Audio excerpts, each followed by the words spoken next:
儿臣见过父皇。免礼免礼，谢父皇。秦王遣了兵马出城来迎接。朕作为天子，要摆了大驾，回西长京，接受百官的朝贺。父皇，儿臣有几句话，不知当讲不当讲。有什么当讲不当讲的？说。如今秦王已经收复了西长京，立下了不世之功，不知父皇打算如何犒赏秦王？他可是朕的儿子。再说了，为君父分忧，这不就是他的本分吗？还有什么犒赏啊？父皇已经封3弟为秦王了，这众亲王之中，唯以秦王的封号是最为贵重的。若是再犒赏的话，也只有封3弟为太子了。你说册他为太子，立嫡立长都轮不到他，你就说说为什么要册他为太子？若父皇眼下无立3弟为太子之意，他又刚好立下了大功，没有犒赏，只怕这别有用心之人会挑唆3军，到时要闹出什么哗变，那就不妥了。哗变？这是父皇莫慌，父皇回宫之后可以打开宫中内堂，据说这孙贼走得匆忙，宫中内堂中的贵重财物都没有带走。内堂？是啊，父皇，父皇不妨打开宫中内堂，赏赐给收复西长京的将士们，将士们自会感激陛下的圣恩，就算有人煽动，也不会跟着闹事。还是俊儿来儿的法子好啊！朕回到西长京，就把宫中的内堂打开，犒赏3军。陛下公参天地，泽披万世，万岁万岁万万岁！陛下公参天地，泽披万世，万岁万岁万万岁！娘娘，娘娘你醒了。娘娘你醒了，醒了就好，醒了就说明毒性消解了。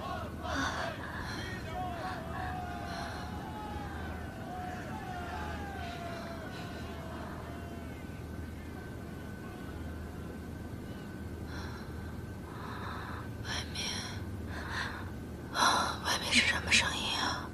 娘娘，您都昏睡了好多天了。亲王殿下率真袭军收复西长京，迎陛下回宫。今日啊，陛下受百官朝贺，外面的声音正是3军的谢恩之声。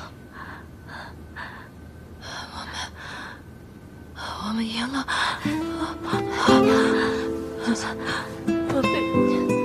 我们赢了，我们赢了。娘娘放心，我们赢了，赢了。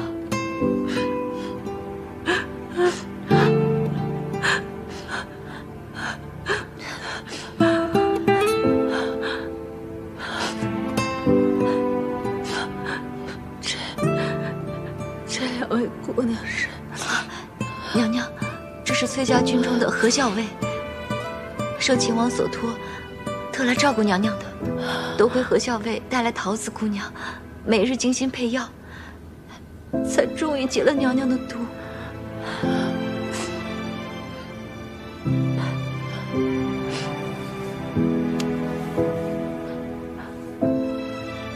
多谢何校尉。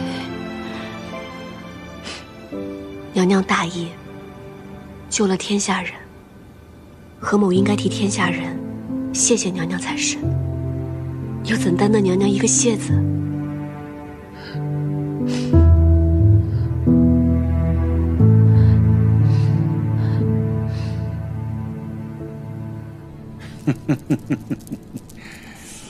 这寝殿不错。就是这个帐幔有点旧，都换新的。是。嗯。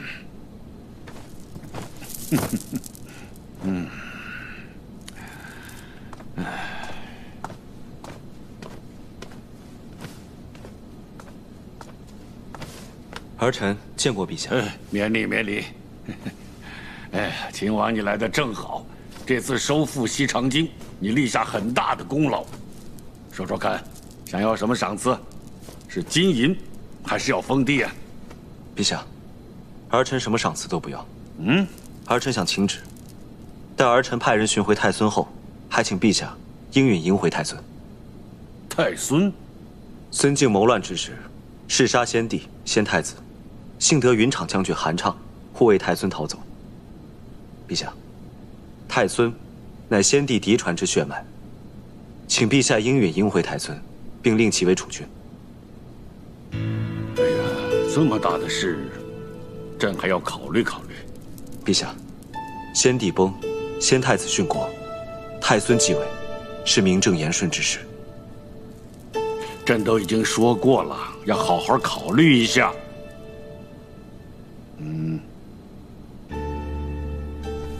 你先回去吧，这一阵子你也挺忙的，先回去好好歇歇。没什么事，先不要进宫。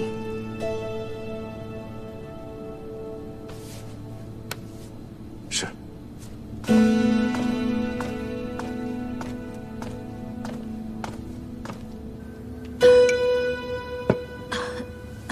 娘娘，你还是再用一些吧。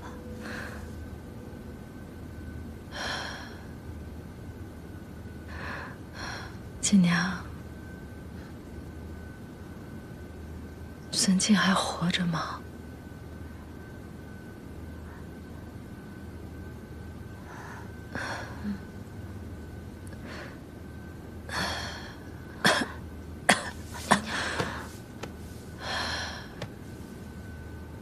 是。按理说，我应该忧愁。因为大患终究未除，可是想到当初他浑身是血冲到宫里，握住我手的那一刻，我心里在想什么？我是先太子妃，娘娘，我在东宫的那段日子里。我活着，但只是一具躯壳。唯有和他在一起的时候，我才会感觉我是真正的一个人。可我是先太子妃，我本不该心悦于他。娘娘，我知道。我不会再说了，不会再有人知道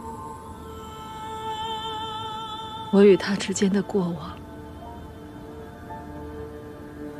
再也不会有人知道此刻的我还是爱慕于他。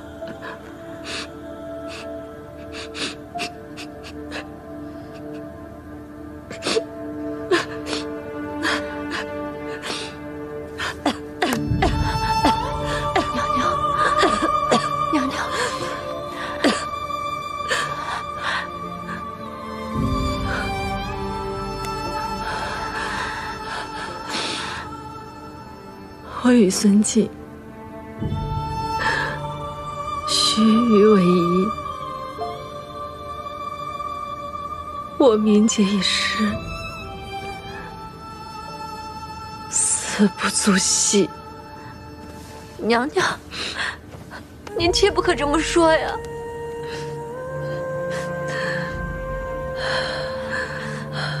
放心，我现在是不会死的。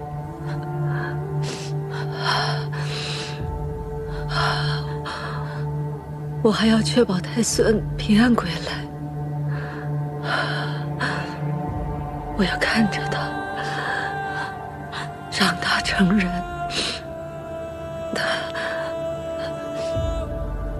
到时候我才有颜面到地下去见贤太子。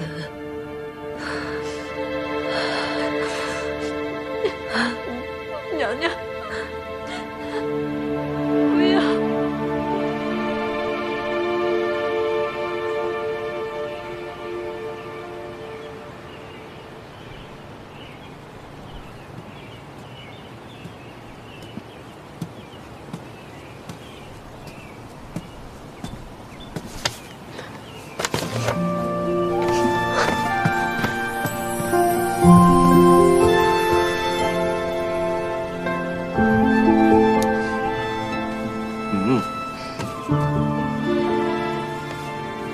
你还舍得来看我呀？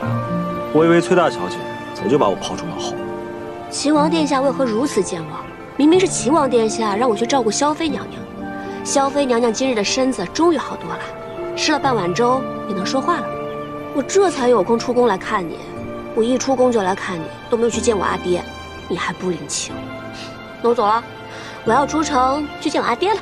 哎，我说笑的嘛。这样子，你陪我一会儿。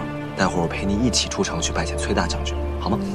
你就不怕我阿爹再把你捆起来，塞到箱子里去？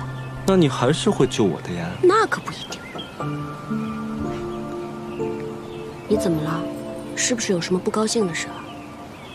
不然为什么一个人躺在这儿？没有，发闷看了一本书，闲的都快要睡着了。我听说陛下开了宫中内堂。散尽钱帛，犒赏三军。按理说啊，你立了这么大功，你这齐王府应该是车水马龙的，怎么如此静悄悄？我又不喜欢那些文官。再说了，我是秦王，我又领着镇西军，结交文臣多有不便；结交武将呢，那更是瓜田李下了。所以我就想闭门谢客。这些文武百官也知道我的性子，可不敢上门来聒噪。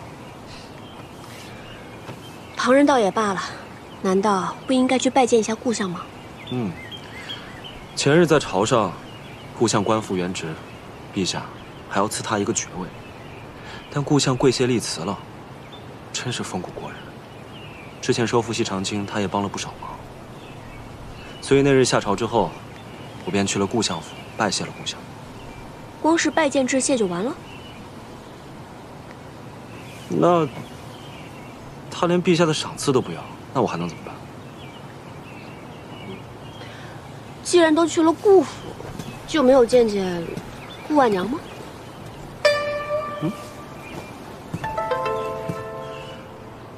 我去见顾婉娘做什么？你见她做什么，我可管不着。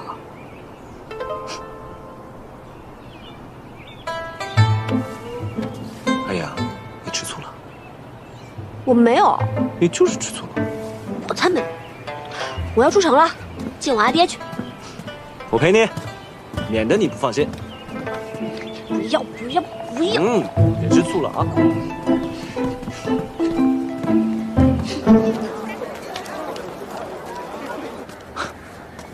两位客官，瞧瞧，选点什么？咱们店里的果仁啊，那是饱满香脆，唇齿留香，客官一定满意。这里每一样都给我来一份。客官，您稍后。你当日在信中说，待入京之后一定要一起来这家干果店。今天算是如约而至了。这一次买了这么多，够你吃一些时日了。怎么听起来有点不情不愿的？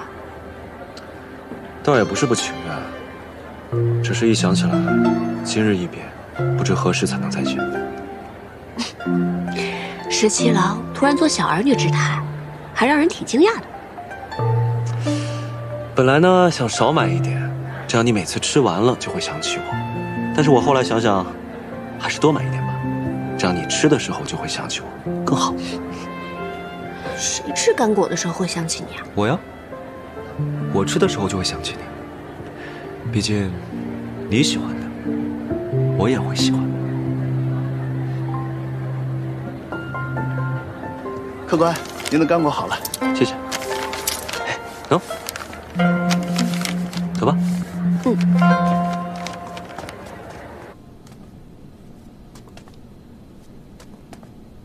娘娘看起来好多了，走路也稳了许多。桃子姑娘说，只要加以调养，日后便再无大碍了。何校尉到。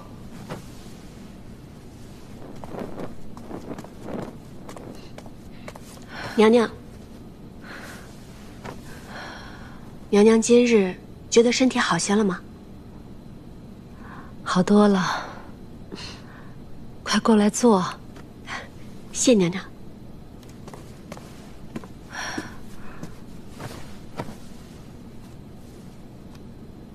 看娘娘的气色是好了很多，桃子跟我说，娘娘的毒解过之后，身子会十分虚弱，需要用一些血参补一补才好。我告诉了秦王，秦王便挑选了一些上好的血参，让我带进宫来送给娘娘。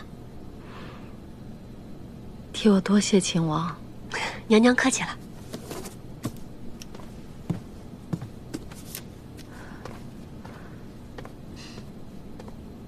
前些时日，听姑娘说，你是崔家军中之人。受秦王所托，一直在宫中照应我。真是辛苦姑娘了。没有，娘娘您客气，说是照应，不过都是锦娘还有宫女们在张罗，我也就是过来陪着娘娘说会儿话而已。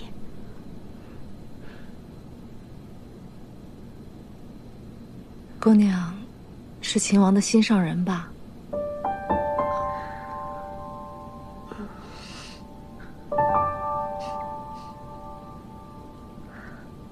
我虽从未见过秦王，但在我处境最难之时，与他通过密信，他的为人之道，从种种细节能窥见一二。我知道他府中并无女眷，你一定是他的心上人，他才放心将我托付于你。娘娘真是敏慧过人。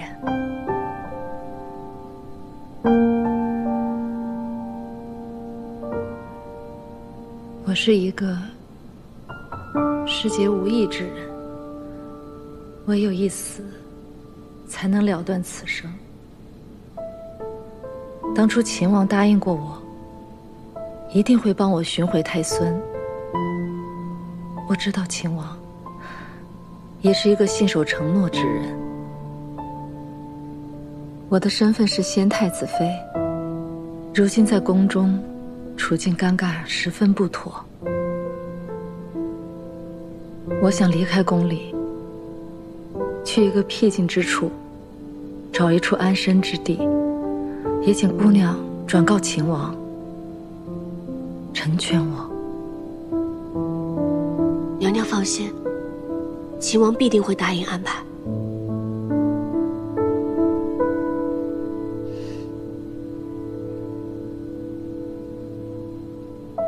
你真的姓何吗？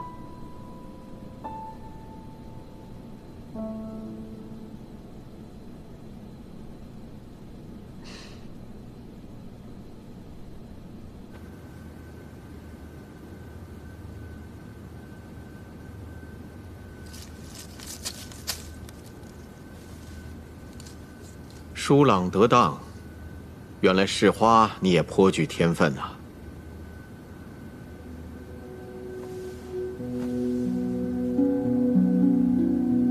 秦王前日来了，我本来打算命你出去与他相见，可是后来一想，还是算了，此时不宜，以后多的是机会啊。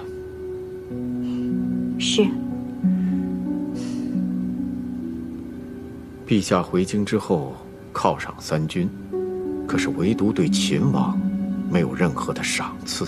我想，陛下身边一定是出现了小人，八成是听信了谗言。世间事无碍如此，功高震主，赏无可赏。大概这也是陛下的为难之处吧。确实啊，秦王呢，已是众王爵之中最为尊贵的了。可是，秦王他收复两京，光复我大禹王朝，立下如此泼天大功，一点赏赐都没有，实在是说不过去啊。父亲是觉得，陛下正值春秋鼎盛，此时还无意册立太子，不然的话，要册是必册秦王。可是献王居长，齐王自有得陛下私宠。自陛下登基以来，还未册封皇后，皇后所出才是嫡子。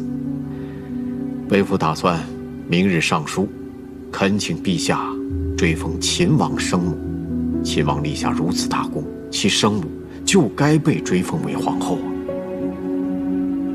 听说秦王生母出身卑微，嗨，管他出身卑微不卑微，能够生下秦王这般出色的儿子，那生母还不该被追封为皇后吗？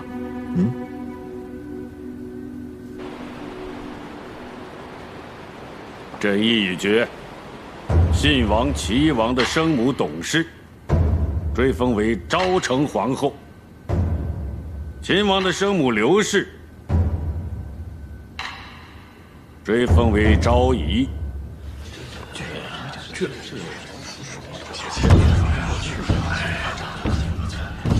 陛下，臣以为不妥。臣复议裴大将军，追封一是陛下恩典，二是为了礼序人伦。秦王自劳兰关起兵之后，平定宇内，收复两都，如此功绩，生母若只为昭仪，恐怕难以彰显陛下临照万方之恩典。陛下，臣以为刘氏诞育秦王，理应追封为后。臣复议，末将复议。臣复议。你们一个个的，口口声声说秦王立下大功，收复两都，动动呢？陛下息怒啊，都是儿臣无能。你闭嘴！刘氏出身卑贱，难道就因为她是秦王的生母，就必须追封为皇后吗？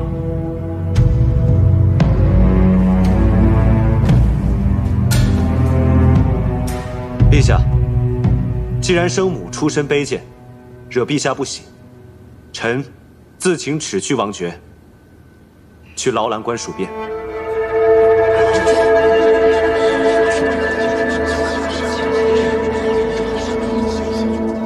你，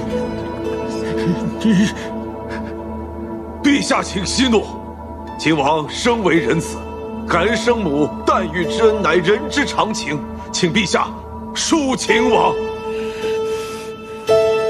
滚！你给我滚！朕不要再看到你这个逆子！滚！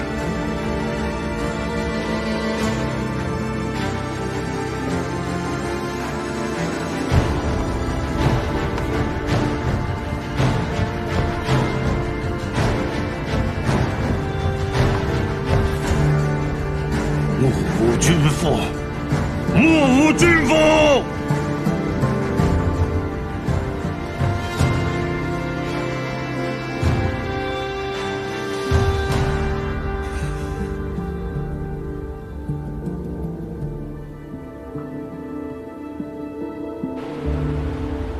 陛下口谕：兹秦王出言不逊，藐视君父，咆哮廷议，特指申斥，免去秦王行军大总管一职，令在秦王府中闭门思过，不奉谕，不得出府门半步，不得参与军事，不得妄议朝政。钦此。臣李逆，谢陛下恩典。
小的时候，你就救过我的性命，后来又来到家中。无论我做什么事情，你都默默地支持我。当我犯了错，也是你来帮我承担。你用着我的年纪，不知道经历了多少危险，到最后也是为了救我而死。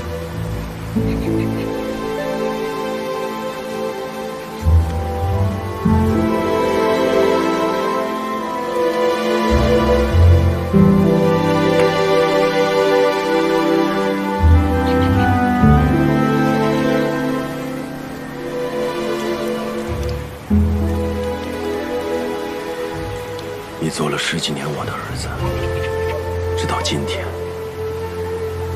为你立了这座衣冠冢，才能将你的真名示人。但在阿爹心里，你一直如同我亲生儿子一般。凤儿，阿爹定然会替你报仇。从今日起，你只是你，不再是翠莲，你就是刘成风。但是你永远是阿爹的儿子，你也永远是我的兄长。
从未想过，你我主仆2人可以活着离开皇宫。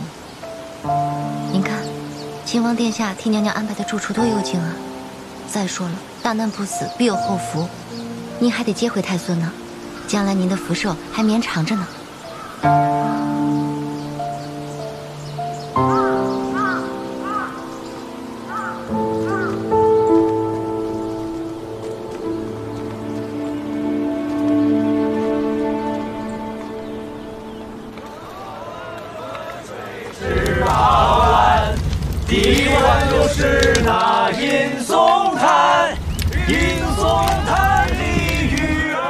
17郎吃肉。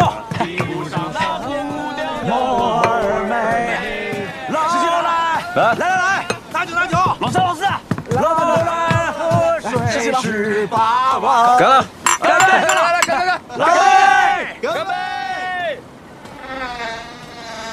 老来喝水18碗，第一碗就是那夜送水18。哎，小裴将军，给你们的小裴将军上一份羊肉。好嘞，尝尝这羊排。来，给小裴将军肉，尝尝我们的羊排。吃这块。来，小裴将军，这肉好。来，我们接着喝，继续。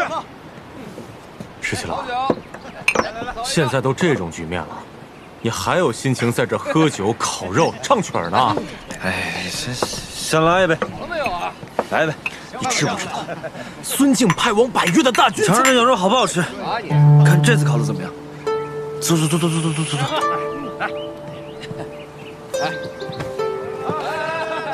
还没有西王的耳目。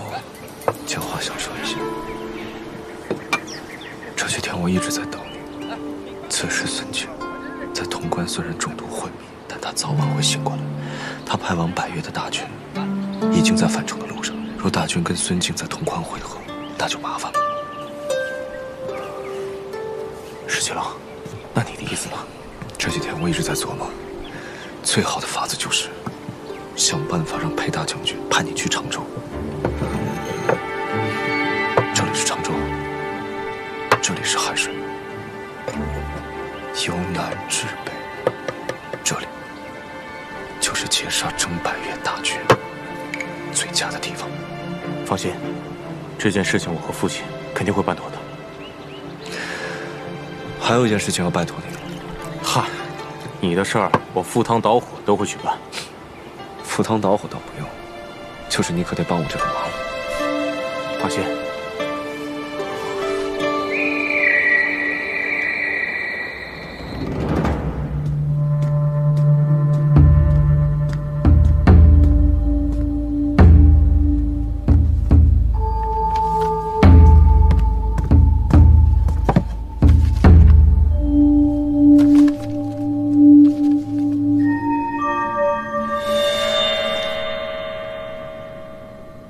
秦王殿下可有什么口信送来？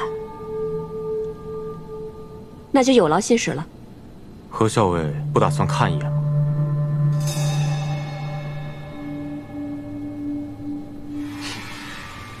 原来是小裴将军亲自替秦王殿下送信来了。这封信呢，麻烦你交给何校尉。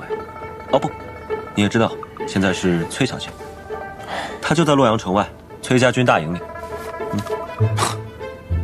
石七郎，你是有重要的事情要和崔家谈呢，还是说已经找到了收回东都的方法？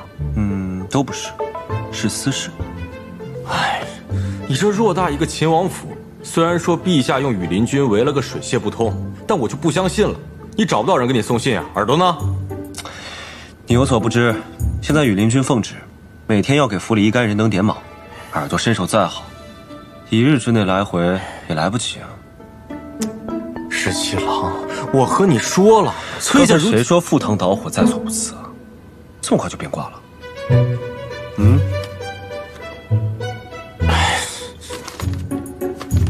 还有这盒刚买来的点心，也送过去，他爱吃，快点。石七郎现在已经被软禁在府中，但他却只惦记着给你写信。你真的不打算看一眼信吗？小裴将军放心，就算天下的坏人都死绝了，你们家秦王也不会有事的。殿下不顾风险，数次救你性命，你完全没有放在心上。看来，你果然就是铁石心肠。秦王立此大功，若是现在仍旧在朝中，陛下有何可赏？若是陛下赏无可赏，那秦王的2位兄长，还有朝中大臣，是否会记得？秦王负气被禁足，表面上看兵权尽失，可实际上，他真的失去镇西军了吗？小裴将军也是领兵打仗之人，何时该冲锋，何时该扎营休整，道理是一样的。夜深了，小裴将军也不方便在我崔家军久留，我就不送了。告辞。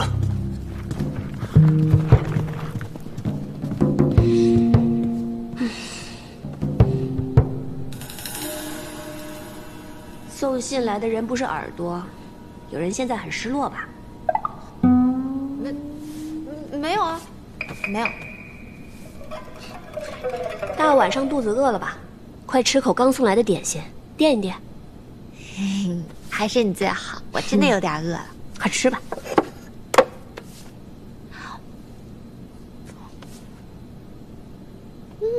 小伟，这个点心不甜不腻，真的很好吃。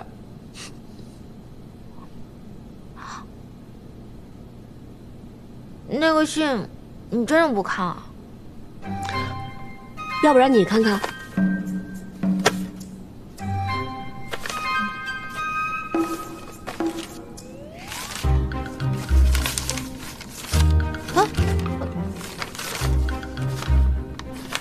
这怎么是张白纸啊？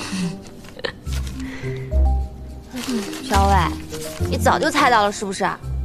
这是什么意思啊？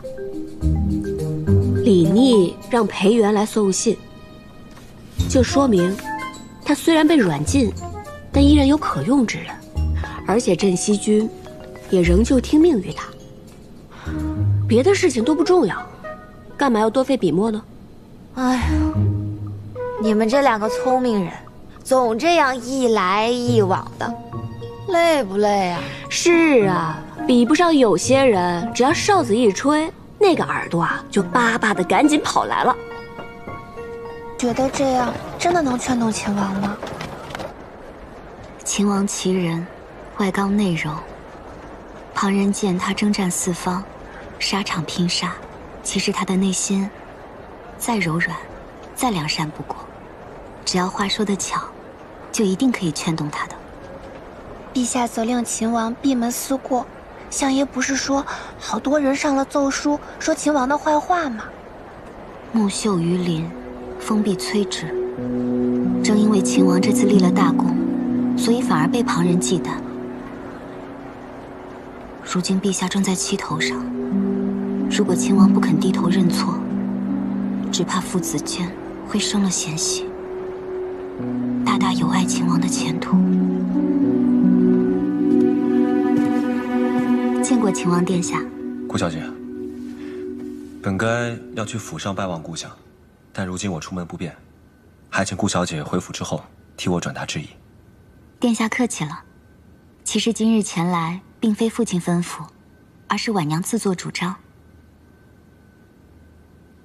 婉娘有一样东西想要送给殿下。顾小姐客气了，府中诸物不缺，不该收顾小姐的礼。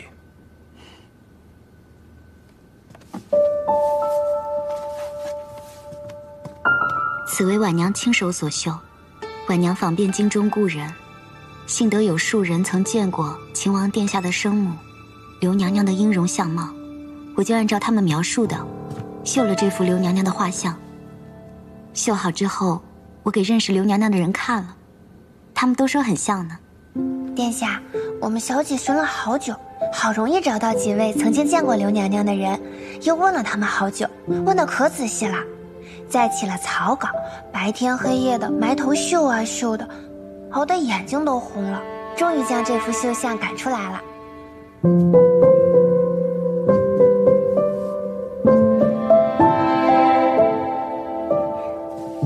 殿下，身为人子，不能承欢生母膝下，自然心中难过。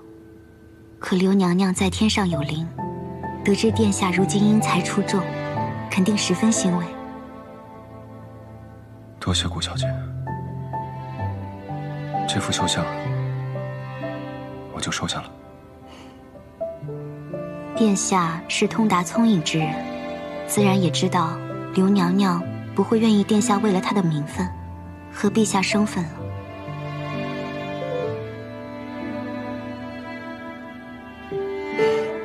殿下，你看，这幅绣像我用了金线和银线，想着殿下若是将刘娘娘的绣像挂起来祭奠，也不会因为香火熏染而褪色。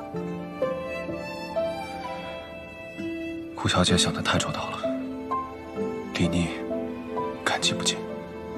殿下客气了。婉娘知道殿下不便待客，就先告辞了。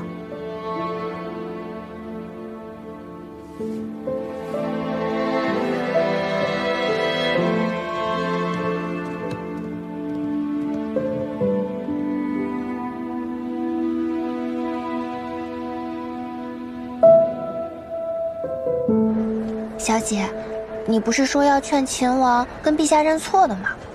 怎么后来又不说了，还这么快就告辞走了？原是我想错了。秦王将追封生母一事看得慎重。刚才我观秦王神色，如果我继续劝他，反倒惹他不快了。再说，他收下了刘娘娘的绣像，此后每次看到绣像，必然会对我有所感念。既然如此，不如早早告辞了。秦王真的不想再当秦王了，那陛下还要再罚他吗？人中龙凤，必不会堕于泥沼之中。秦王这样的人物，什么小人都只能困扰他一时，绝不可能困扰他一世。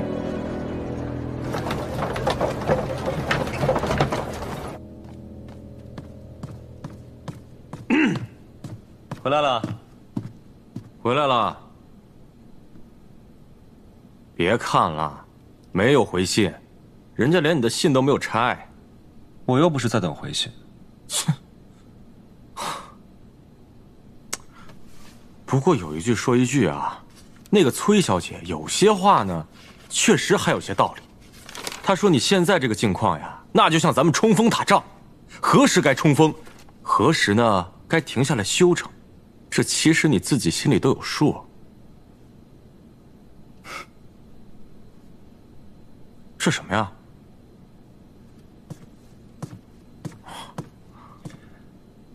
那是我娘的绣像，据说与她本人一般无二，我都没见过她。那这幅绣像绣得真的很好，简直是栩栩如生啊！是啊，顾小姐送来的，说她绣了很久。顾小姐送的？看来这个顾小姐对你很有心啊。失气了啊，她是不是对你有意？我与她压根儿就不是一类人，各花入各眼。我呢，还是喜欢崔小姐。那崔小姐，人连信都没看。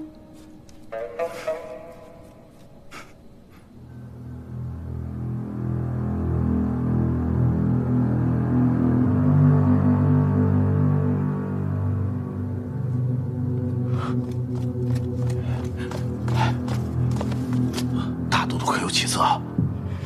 医师以秘药辅以针灸解毒，说毒素已经被拔得七七八八了，这毒甚是绵长凶险。大都督，大都督，大都督，大都督。当初我答应秦王，如果他承诺保太孙平安，护太孙继位，我就想法子毒杀孙敬。为此我不惜与他共赴黄泉，可没想到居然没有毒死他，反而让他脱身去了潼关。倒是我失信了。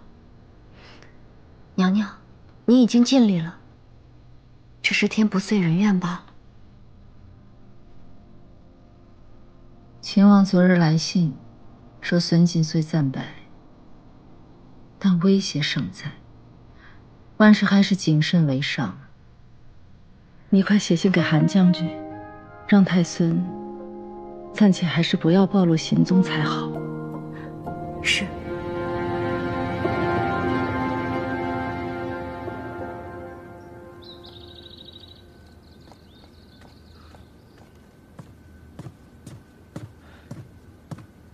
殿下，萧妃娘娘传讯来了。母妃怎么样了？秦王哥哥收复了西长京，却一直没有母妃的消息，我还担忧母妃是不是出了什么事呢？殿下放心，萧妃娘娘无碍，已经在西长京城外的青云观安顿下来了。那如今京都光复，我们是不是可以回京了？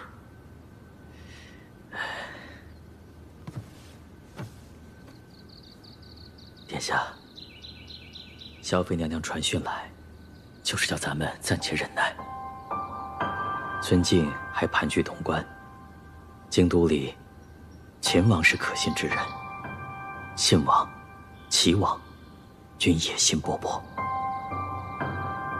娘娘，让我们继续小心藏匿，只怕还有各方欲对殿下您不利呀。我知道了。信王要领镇西军去常州。是啊，今天在朝中，父亲刚说让我领兵去常州，阻击孙敬造反百越的兵马，信王就立时自荐领兵，还有几个迂腐文臣跟在后面说，我朝自建制以来都是由亲王任行军大总管，现在这个局面由信王领兵最为稳妥。这不是胡闹吗？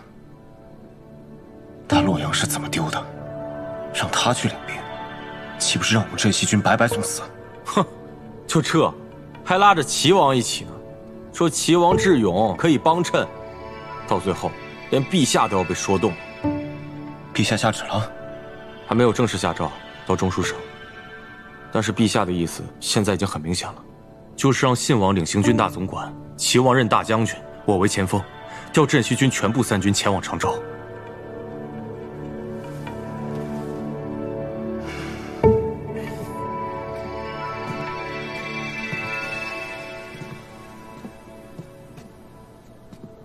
信王此番是想一石二鸟，他想待在常州以逸待劳。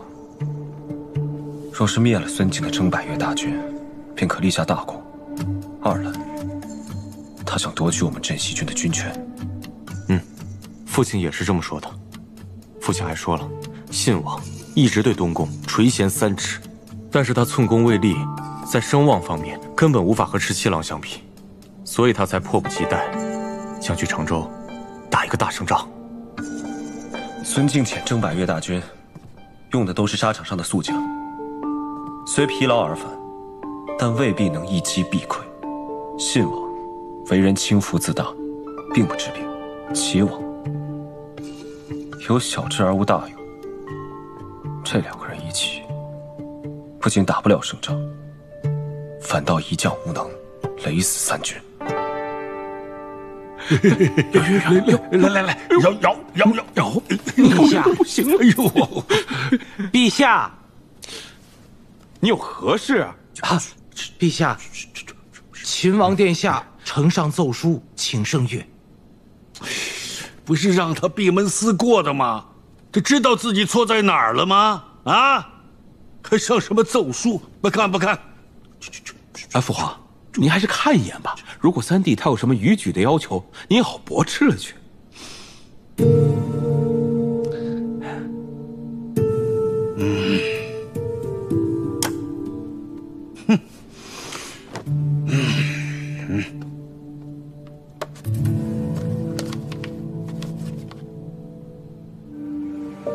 儿臣夙夜忧叹，寝不安息，恐以追封一事，见难于父皇。斯人已逝，为人子者，生世敬爱，死世哀戚，敏感于内。朝中同僚为儿臣谏言，感怀孝道，其情可悯。然先母追封为昭仪，为礼法所致，儿臣不敢逾矩，由父皇决断即可。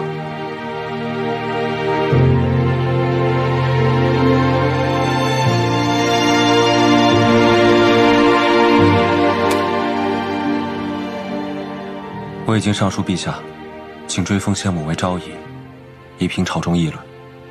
想必就在这几日，陛下就会下诏了。殿下，还请顾小姐回府后，转托顾相，麻烦她让礼部尽快安排去皇陵祭祀先皇后的典礼。殿下支持。只有中宫嫡子身份，才能主持这个典礼。想必信王并不愿意错过以嫡子身份去主持祭祀之事。实不相瞒，我不想信王和齐王领兵去常州。明白了，定将殿下深意转告家父。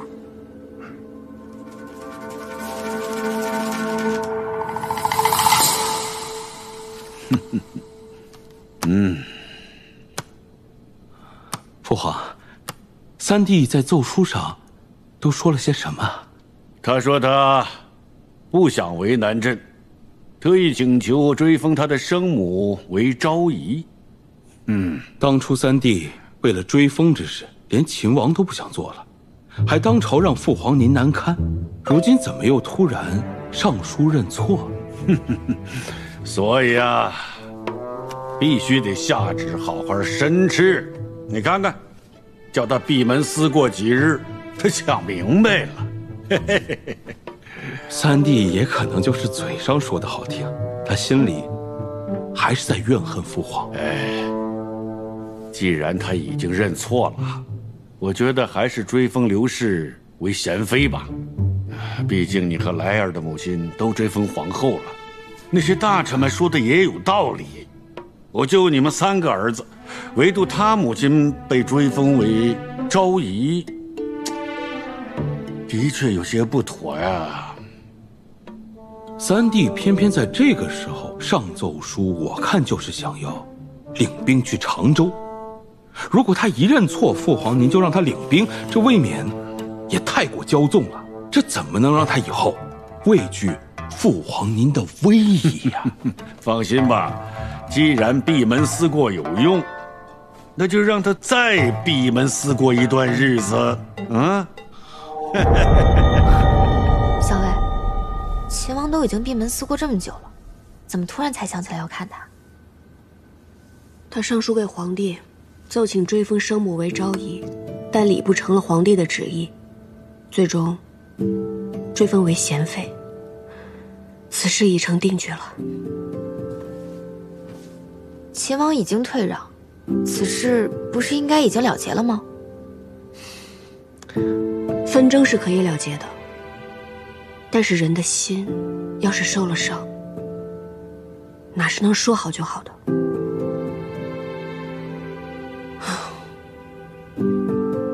我得去看看他。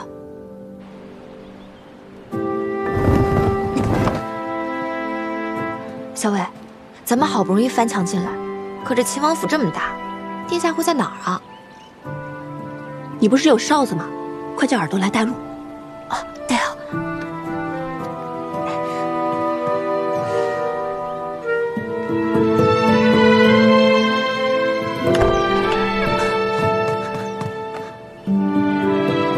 哎，桃子、何校尉，你们怎么来了？快带我们家校尉去见秦王。好，跟我来。走。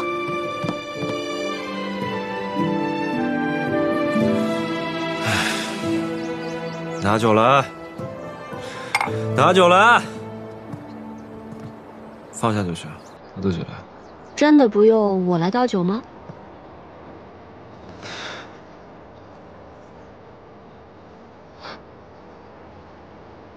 一人独酌，未免伤神。我陪你啊。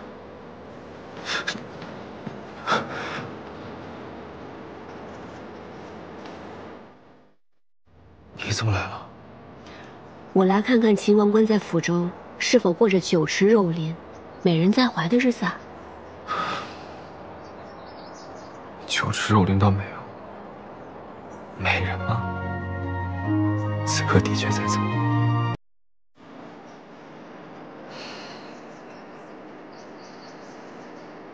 17郎，你还好吗？不怎么好。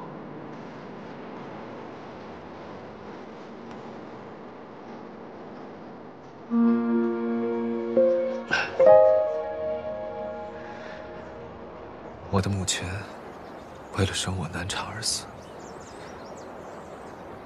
自从我来到这人世间，也不曾有过一日孝顺过她。她出身卑微，生前在梁王府中，就如同一根野草，无人问津，无人在意。她死后多年，连个名分都没有。那日在朝堂之上，我就心想，我哪怕拼了这秦王不走，我也要替他争一争，哪怕就只是一个虚名。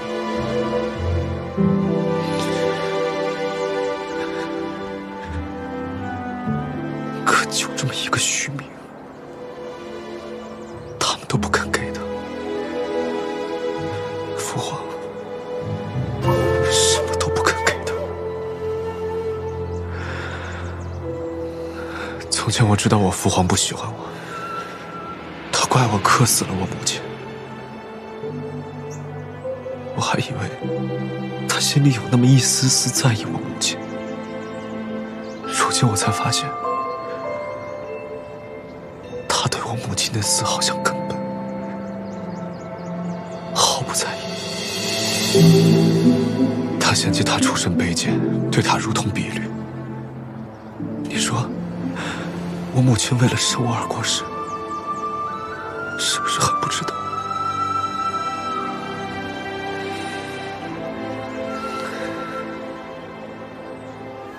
我娘为了生我，也吃了不少苦。据说当年她喝过的药渣，都能堆起一座小山。但我娘在世的时候，经常说，她觉得这辈子最值得的事情，就是把我生下来。石七郎，什么恶月生恶子，这都是糊涂人才说出的混账话。你娘辛辛苦苦把你带到人世间，才不想看到你现在这样自怨自艾，而是希望你可以潇洒恣意地活着。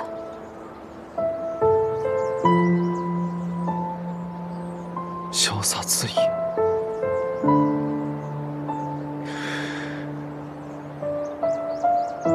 潇洒恣意。人生哪有潇洒恣意啊？我本以为收复了西长京，就可以功成身退。可你看现在，这西长京里，这皇宫里，这秦王府，殿宇重重，勾心斗角，天罗地网。我呢？我连一件小事都做不到。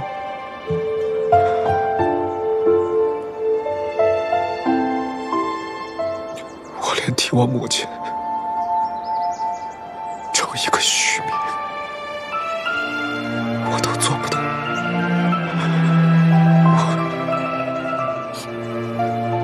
我不知道我还能做些什么。我觉得我好没用，我觉得我好没用。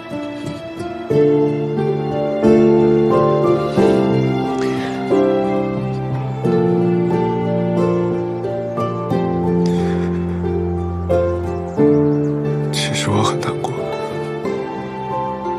我心里特别难过。我知道，石七郎。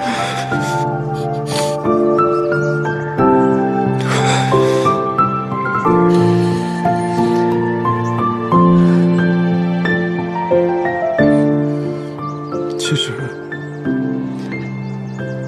我特别羡慕崔大将军。为什么？因为他可以一直陪着你。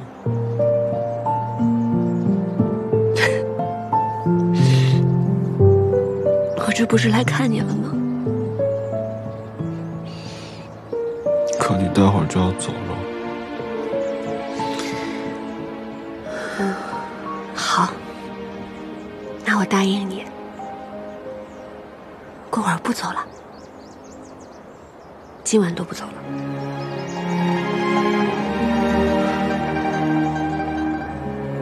真的吗？真的。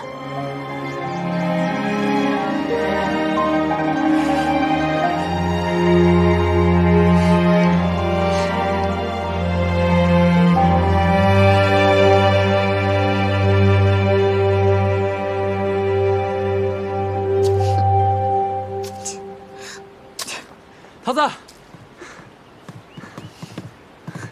这么久没见到我，刚才怎么急匆匆的撇下我一个人就跑了？因为我去给你拿这个了。这是什么？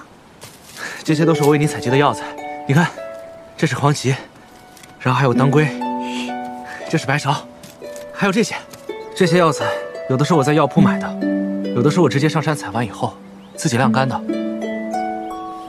其实，我每想你一次，就会去采一次药材。每次想我就去采。那我看看，你一共想了我1、2、4、6，你一共想了我30多次。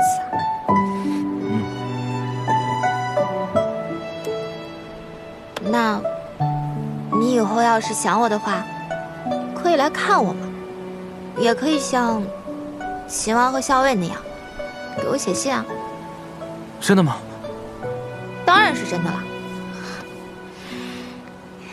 那桃子，你这么长时间有没有想我？那你猜猜喽。我猜，你肯定想过我。你凭什么那么笃定啊？因为如果你不想我的话，你就不会叫我去看你，也不会叫我像17郎一样去给你写信了。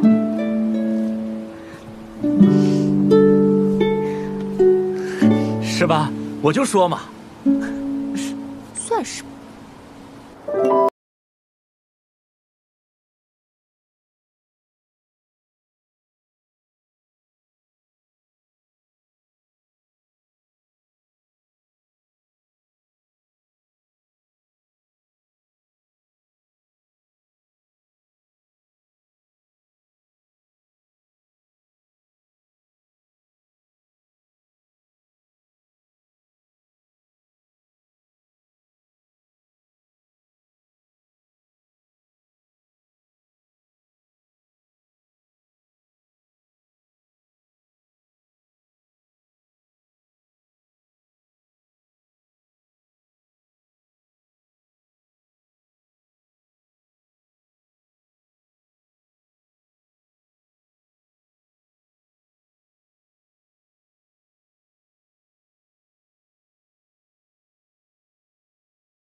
石七郎，你终于醒了。现在什么时辰了？都过了50了。我记得我昨晚在亭子里喝酒，然后我就喝多了。我还做了一个美梦。做了一个什么梦啊？一个特别特别幸福的美梦，就像是真的一样。你一定是梦到何校尉了。哎呀，这哪来的何校尉啊？我看你啊是得了相思病，病入膏肓了。昨天晚上明明是你自己在这儿喝闷酒，我要陪你喝，你还把我赶走了。是。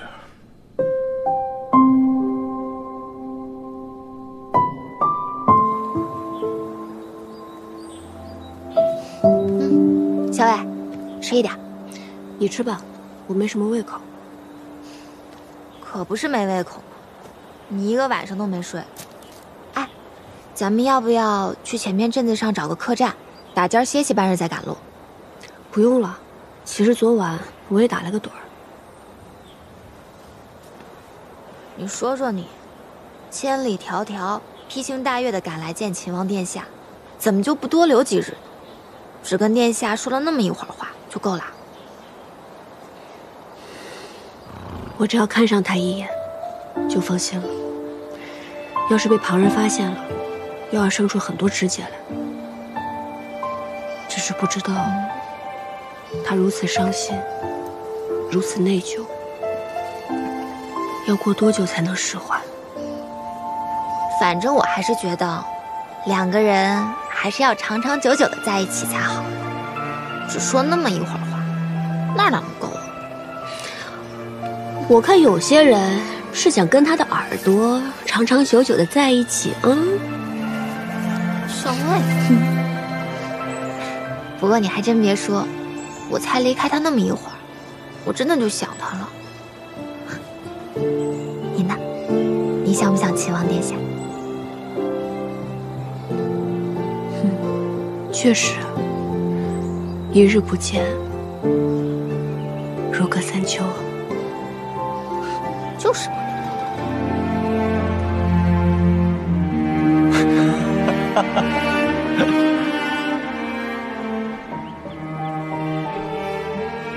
十七郎，十七郎，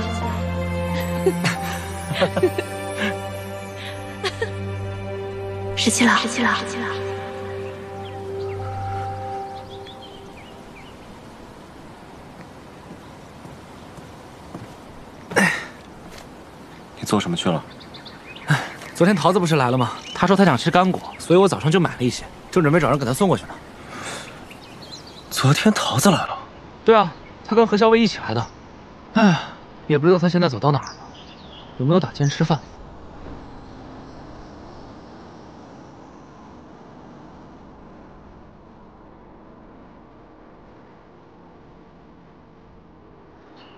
他们什么时候走的？天不亮就走了。何校尉说不好让看守的羽林卫看到，所以他们天不亮就翻墙走了。我要去见他。啊？我有好多话要跟他说。哎，十七郎，可是陛下下旨说让你闭门思过，你这样不就抗旨了吗？那又如何？天王老子来了，我也要见他。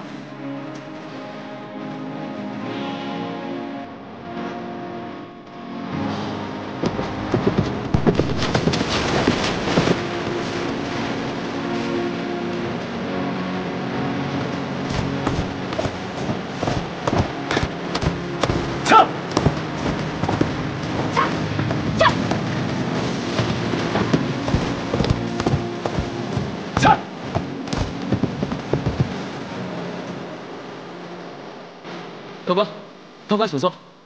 客官，要不要试试我们这里的新茶，清凉润口。好，再来些吃的吧。好。小伟，我们天黑前应该能赶到洛阳。哎，你们家店还挺雅致，买茶还送花啊。两位请慢用。小伟尝尝。好香啊！怎么还多倒一杯啊？还不出来吗？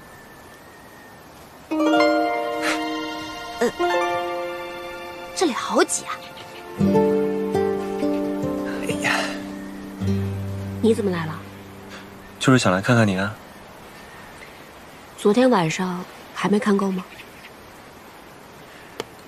昨晚呢，醉眼朦胧没有看清楚，辛苦了，这么远跑来看我，让你奔波劳累。心甘情愿，不觉得辛苦。过些时，我也一定会去看你。殿下出此言，不怕被误会吗？还以为你要带着兵来收回洛阳呢。我阿爹可是一直想着要跟秦王殿下在战场上一决高下，难道你要给他这样的机会啊？他若派你为前锋的话，那我8成要输，到时候束手就擒，难免会有些狼狈。你要手下留情啊。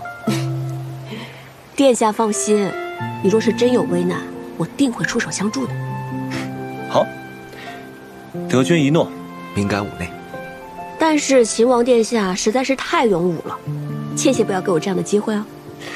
借你吉言，那这样你就永远欠我一个人情，还也还不清啊。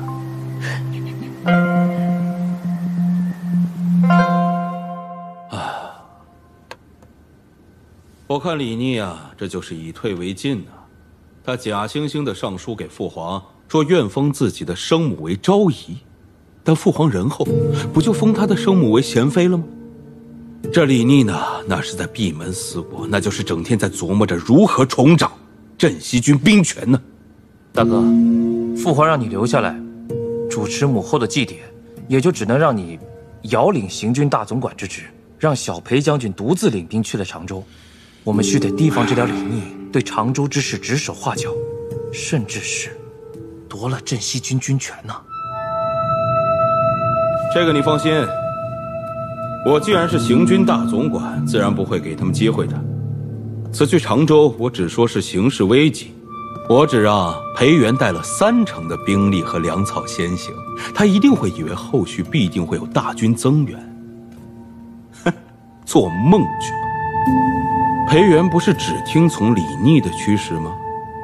如果此战大败，我倒要看看李逆还能不能保得了他。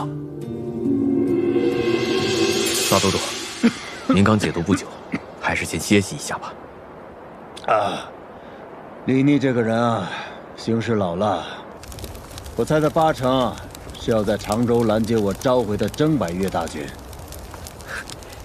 京中传来消息，李逆被免去行军大总管之职，责令闭门思过。大概朝中会用信王、齐王为主帅，派兵南下了。一将无能，累死3军。有梁王这种昏庸无能的小人做君主，竟然软禁李逆，哼，真是自断臂膀。大都督，大都督，派去追踪太孙的人传回消息，太孙似是隐匿在西长京附近的一处村镇。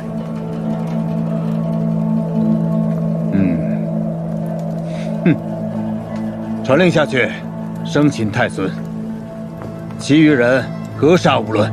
是。唉，真是时也运也，天命在此，天助我也。哈哈哈哈哈哈。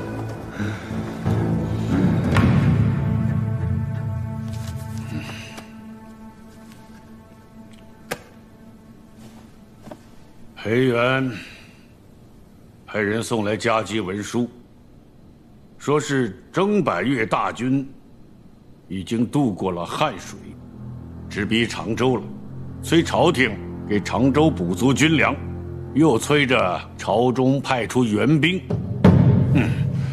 父皇，依儿臣之见，所谓征百越大军，远道而归，疲惫不堪，而且长途奔袭路上也没有什么补给，区区几万人而已。而裴元出身武将世家，又带兵多年，不会连眼下都应付不来吧？小裴将军既已向朝中求援，若是朝中置之不理的话，只怕裴家会心有想法。二弟，你就是妇人之人，裴家再厉害，那也是父皇的臣子。如果一味的怀柔，他要什么就给什么，那父皇的威仪何在？只是朝中只拨了30%的军粮，委实不多呀。父皇，从前李逆带兵镇西军，朝廷从来不拨粮草，镇西军一样长驱直入，从劳兰关一路杀至收复两京。如今朝廷再次派遣镇西军，已经拨足了30%的粮草。所谓增派援兵，无非就是想坐吃空饷而已。这些都是军营中不成文的规矩，父皇莫受他们的蒙蔽。你是这次的行军大总管，那以你之见，怎么回复裴元呢？依儿臣之见，朝廷必须下令，命裴元不得推诿，即刻从常州出击，一举歼灭征百越的孙部叛军。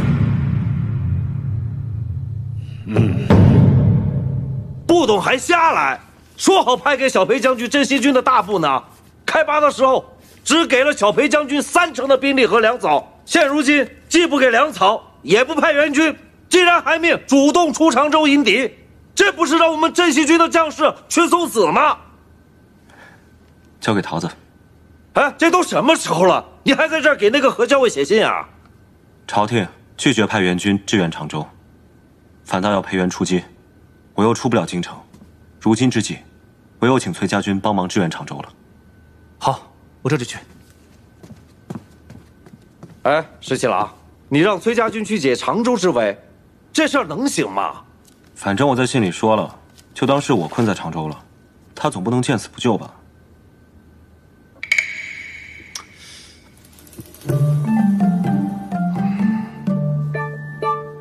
你看什么？我在看这天下第一小白脸儿究竟长啥样。该求时就去求，大丈夫能屈能伸。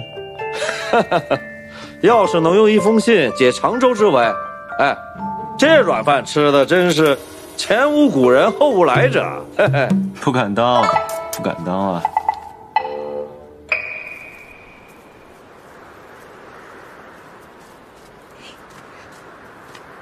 哦，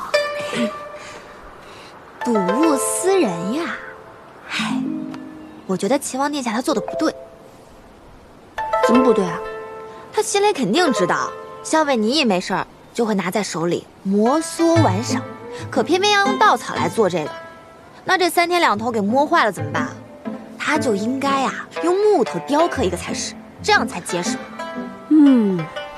还是谢长儿想的周到，不然他怎么会想到给你做一个哨子？因为怎么弄也弄不坏呀。这么看来，这个秦王确实不可周到。校尉，校尉，怎么说曹操，曹操就到啊？石七郎急信。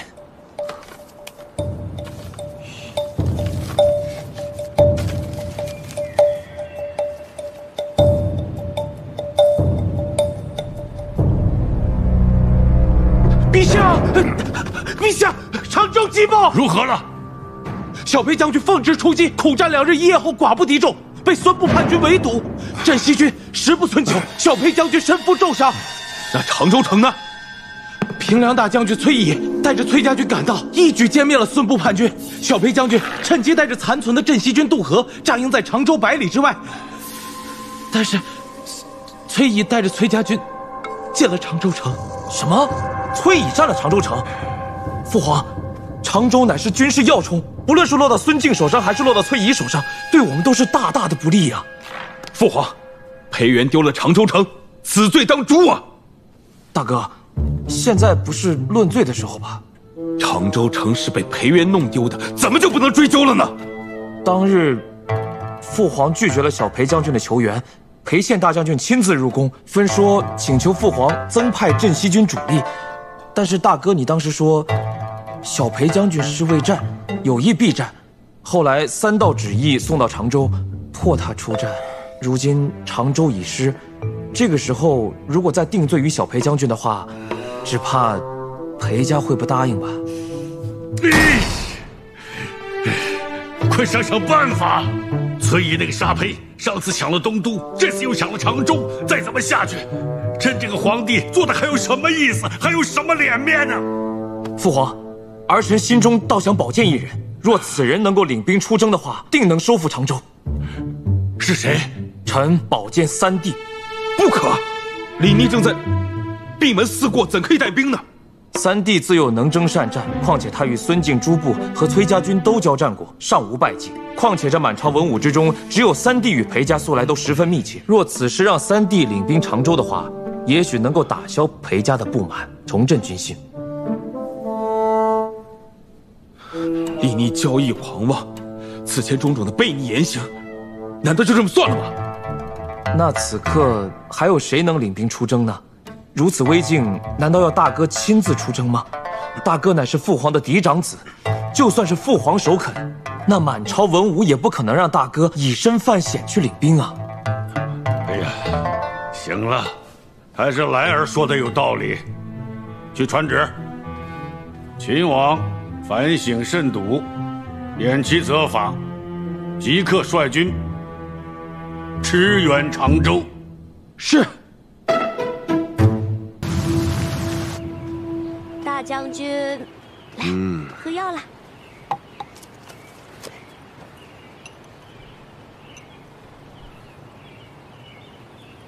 这药我喝了10几年了，也不知道什么时候是个头。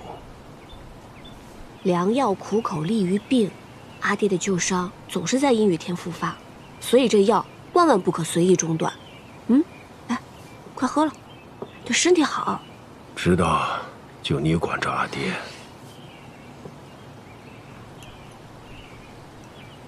听说皇帝让李逆领兵，直奔着常州。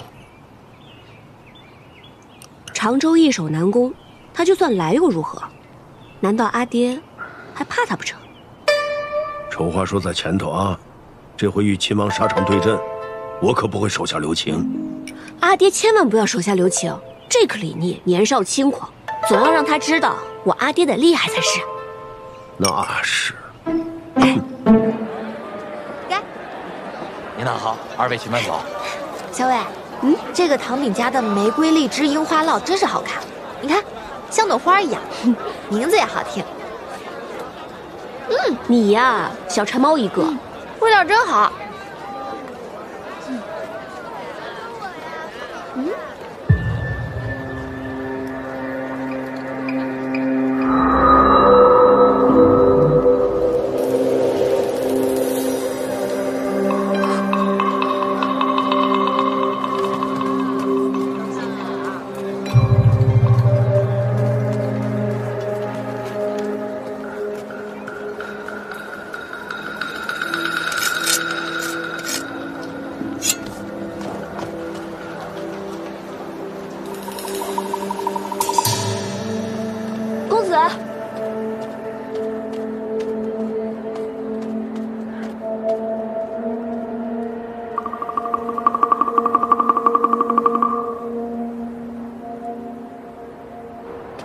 公子，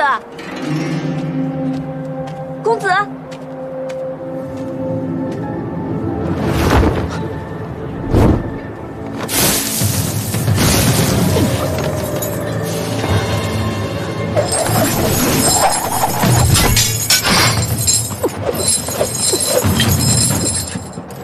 你们是何人？为何冒充公子，引我到此？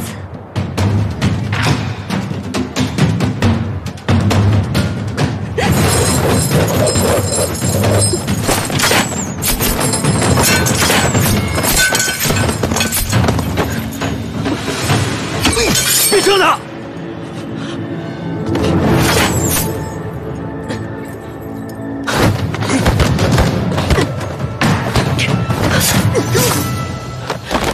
小伟没事吧？不好，小心，他们用毒。你到了常州，打算怎么办啊？真领着大军冲过去，稀里哗啦的跟崔家军决一死战？那当然不行啊！我另有计策，可以取得常州。哎，不动刀兵，就让崔家军让出常州？你说这个何校尉吧，半点亏都不肯吃。你写信让他去救小裴将军，他倒是真出兵救人了，可顺道把常州给占了，这也算得太精了吧？我说石七郎啊，你以后啊，肯定怕老婆，你算不过他。说正事行吗？这还不是正事儿。将军，飞鸽传信。哟，这鸽子怎么找到你的啊？哼，挺难训的。嘿嘿嘿嘿。世上无难事，只怕有心人。哎，你说这鸽子肉是不是挺好吃的呀？嘿嘿嘿嘿。我就是一糙人，吃那个丰一楼的炙肉就行了。上次你说腰疼，我不是给过你钱了吗？哎呀，这不是临出京前略有花销吗？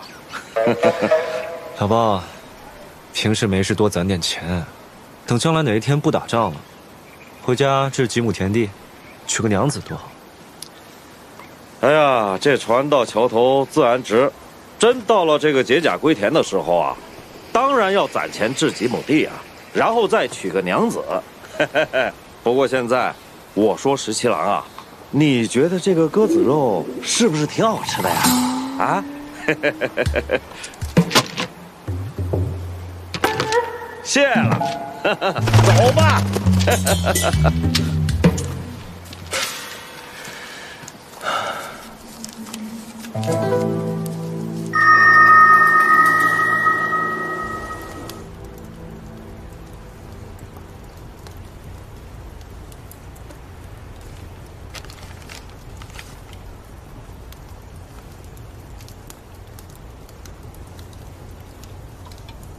公子，别饮酒了，夜半饮酒伤身体。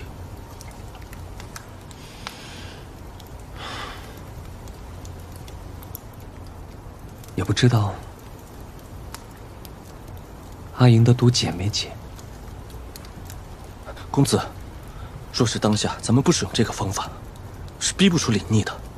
如果校尉怪您的话，您就说是我自作主张。不，他不会怪我的，因为阿莹马上就要嫁给我了，又怎么会怪我呢？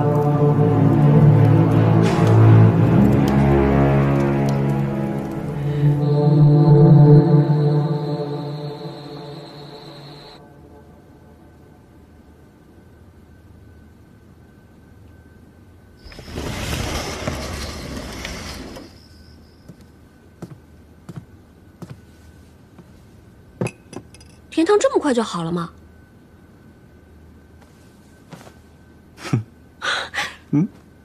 怎么是你？怎么不能是我啊？你都得了常州，那我不应该深夜潜入把你绑了，以换取常州啊？殿下既然要绑我，怎么还端着甜汤来啊？那不得先哄一哄你，好把你骗走啊？不然万一你这一嚷嚷，我孤身而来没把你绑走，反倒失陷在这里，岂不是得不偿失？哼，一碗甜汤就能把我给骗走啊？再说了，这汤又不是你炖的，明明是桃子炖的，半点诚意都没有。你就不怕我现在喊人进来，把你绑起来，再交给我们大将军？绑就绑吧，正好我也是来与崔大将军商议常州之事。你赶紧啊，把这药给喝了。我收到桃子飞鸽传讯的时候，吓了一跳，赶紧跑过来见你。肯定很苦。那我先替你尝尝。哎，你怎么随便就喝了？这是解毒的药，都是以毒攻毒，8成都是有毒性的。哎，你怎么随便就喝了呢？我不知道啊，你怎么不早说这药有毒啊？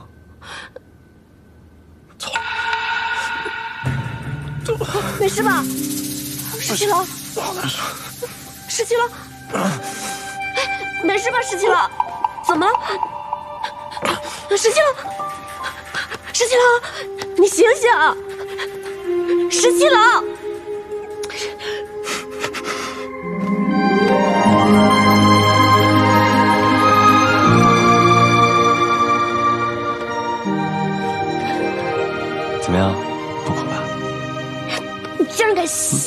我哪敢啊！我就帮你尝尝这药苦不苦，不苦吧？不行啊，那你再尝一尝。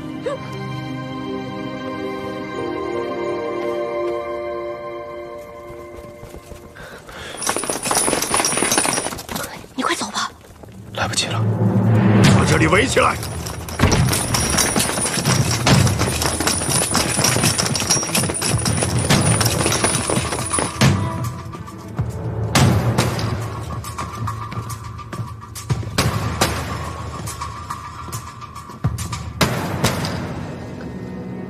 秦王殿下，竟敢夜入常州，擅闯我崔家军将军府。数月不见，崔大将军安好。何校尉，此人3更半夜鬼鬼祟祟潜入将军府，是要胁迫你吐露军情，伺机夺下常州，是不是？不是的，大将军。来人，将这私闯入府的奸细带走。哎，大将军，不是的，大将军，不是的。何校尉，擅闯将军府，意图窃取军机，按照我们崔家军的军规，该如何处置？你不是不知道。这几日，你也按照军规禁足吧，免得你私自放走他。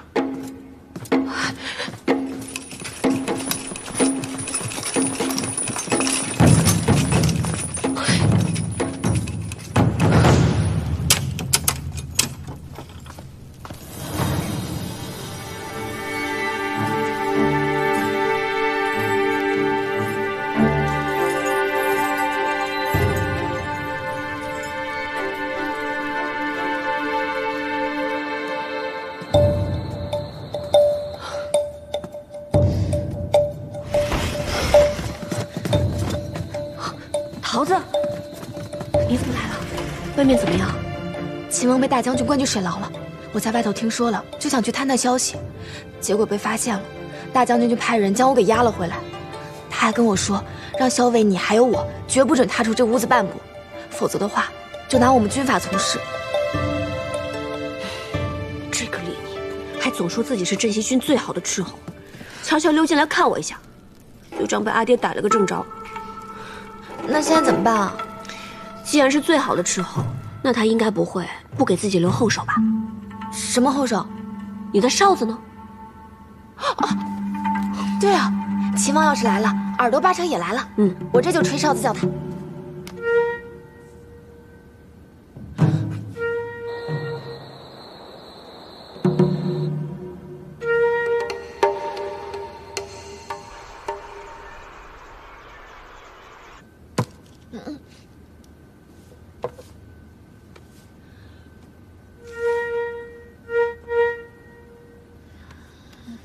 小伟，天都已经亮了，可耳朵都没来。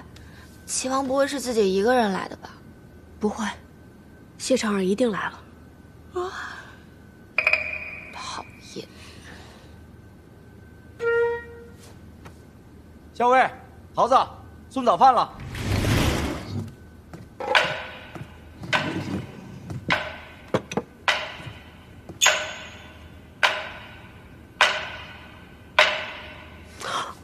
桃子，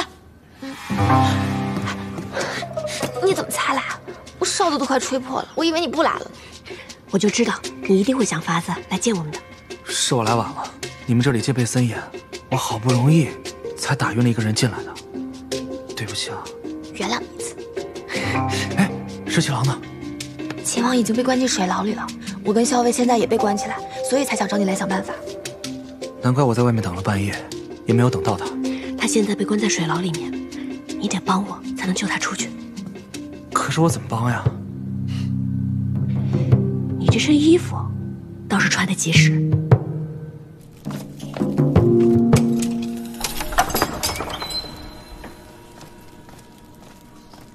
啊！哼！你说你个奸细，上头竟然还给你送早饭，要我看呢，就该饿你2天。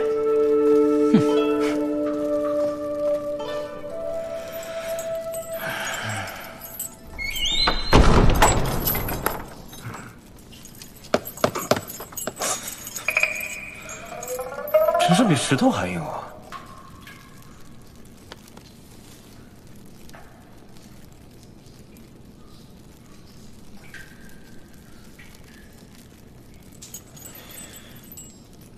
哎，不知道我被困在这里，你担不担心我？不知道你有没有按时吃药？你说你爹那么凶，干脆等我逃出去，我就带着你私奔，好不好？好啊。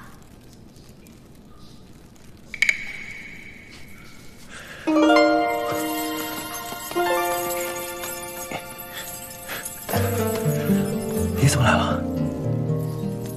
你是为了我才被关到牢里的，我当然要来看看你了。哎，你刚刚是不是答应我了？我答应你什么了？私奔啊！那我要是反悔了呢？这一次，无论如何，我都不会放你走的。好了，既然看到你是活蹦乱跳的，那我就不担心了。你就在这牢里面好好的待着，等我阿爹消了气，自然会放你出来的。你真走啊？不是在开玩笑吧？我真走了。喂，小兵！喂，哎，刚才那个人是谁啊？怎么看着那么眼熟？大将军的亲卫，咱们看着能不眼熟吗？啊，这么年轻就当上大将军的亲卫了？哎，真走了。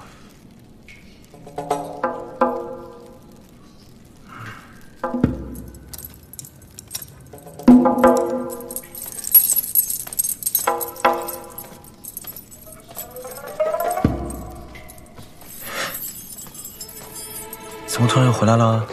我不拿钥匙怎么救你呀？我就知道你不会丢下我。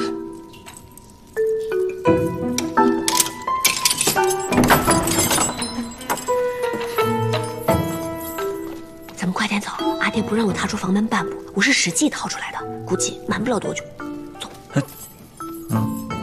这些钥匙都不在牢里，八成是被我阿爹亲自拿着的，而且有这些镣铐，咱们才好逃出去。走。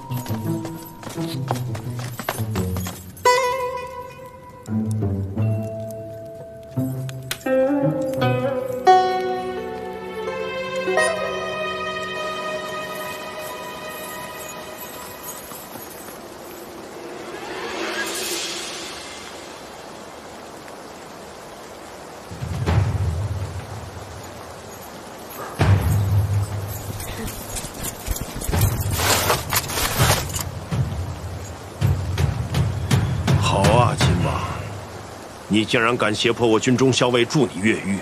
崔大将军，我为常州之事而来，我本该堂堂正正登门拜访，但我怕领兵而来，大将军会误会，于是才孤身入府。你这是巧舌如簧！大将军，阿英一夜未眠，让他先回房休息。你要杀要审，我都遵命。放心，大将军如此英勇，绝不是擅杀之人。他不会杀我的。别给我戴高帽子！不要以为拿话捧我，我就不杀你。崔大将军不会的。去吧。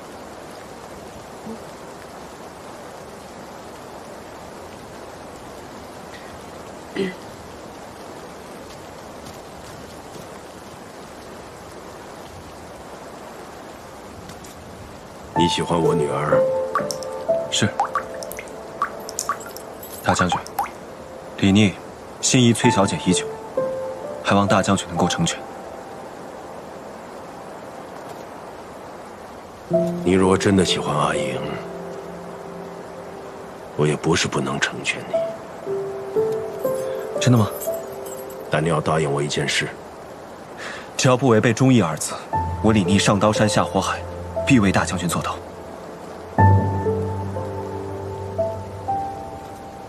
我要你放弃谋夺常州，入赘崔家，接管崔家军，我就将阿英许配给你。大将军，此事我做不到。你是担心入赘崔家，堕了你的威名？大将军何必明知而故问呢？君为臣纲，父为子纲，身为陛下的儿子，我若是入赘了崔家，那就是背弃君父。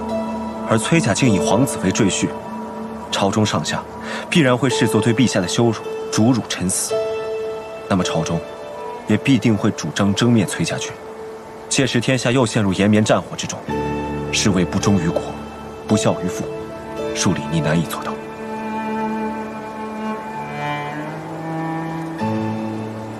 拒绝的倒是爽快。那什么也不用多说了，回水牢去吧。大将军，晚辈不想回水牢，这可由不得你。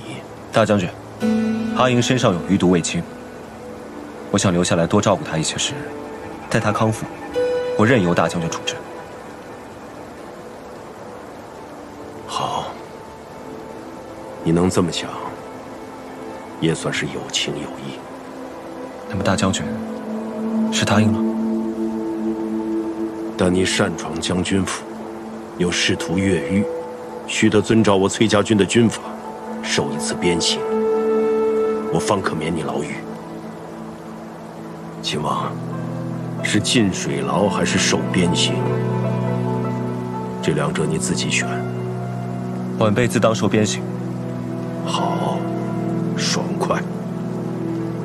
来人，取鞭子。是。大将军，此处离阿莹住处不远，我怕打扰她休息，还是到外头去吧。好，本该关你30日，今日打你30鞭抵过，如何？只是请求大将军不要打在我脸上，我不想让阿莹担心。行，成全你，别臭脸上。是。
我用诚意打动了他呀。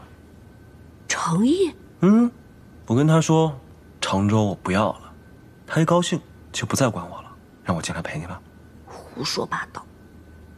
你要真这么说，哼，那阿爹8成会反问：你以为你带着镇西军就能打下常州？上位一战，焉知胜负？你这学的跟你阿爹一模一样啊！你快点告诉我，你到底跟阿爹是怎么说的？他居然能放你进来陪我？哎呀，我跟他说你喜欢我，要是你看不到我的话呢，你就饭也吃不下了，药也不愿喝。为了你的身体着想，还是要放我进来陪着你最好。你阿爹虽然不情不愿，但最后还是答应了。我就知道，一定是拿我要挟我阿爹。怎么了？没什么。受伤了吗？没有。你给我看看。你是受伤了吗？没有啊。不对，你把衣服解开。你一个姑娘家怎么能让人解开衣服呢？你不解，我让人把你绑起来，我自己解。不解不解，吃不吃东西啊？我给你弄东西吃。你解开！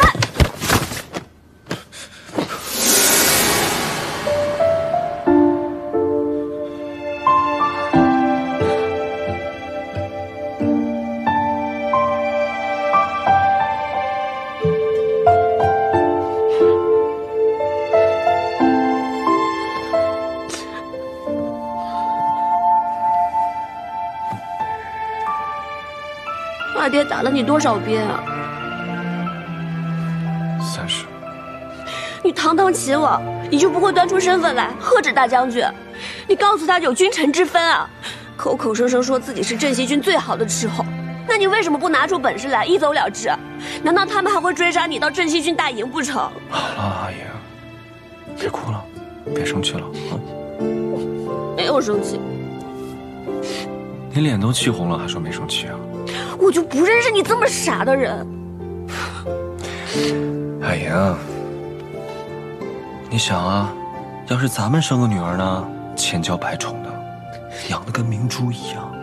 突然有一天，一个臭小子翻墙进来，跟我女儿在床上，还偷吻我们的女儿。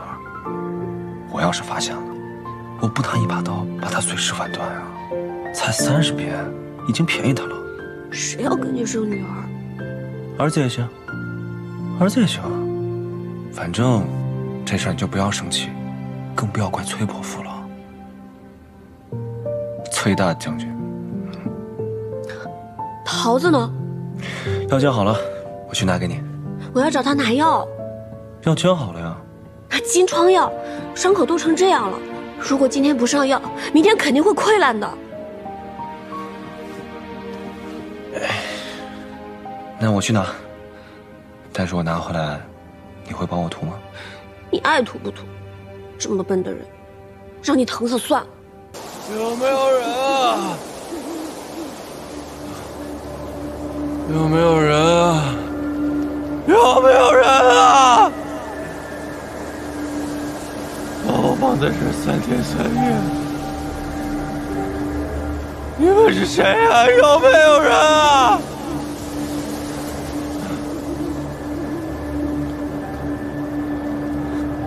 小沈，我快渴死了，你给我点水吧。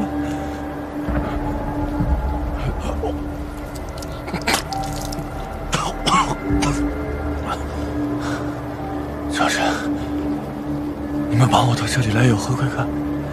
只要你们放我走，我家里万贯钱财全都是你们的。我伯父手下的崔家军号称地上军，所以。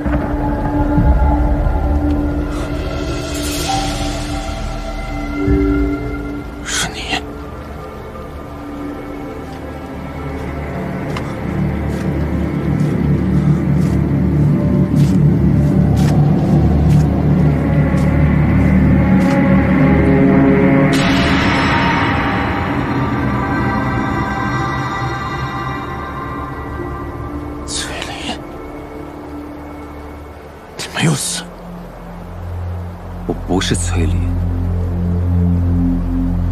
阿离，你没死真是太好了。阿离，你没死真的太好了。我都跟你说过了，不是崔林。是，不，你不是崔林，你不是崔林。我叫柳成风，你记住了？记住了。柳成风，柳公子，柳成风，柳公子，柳公子。我求求你，我真的什么都愿意做，柳公子。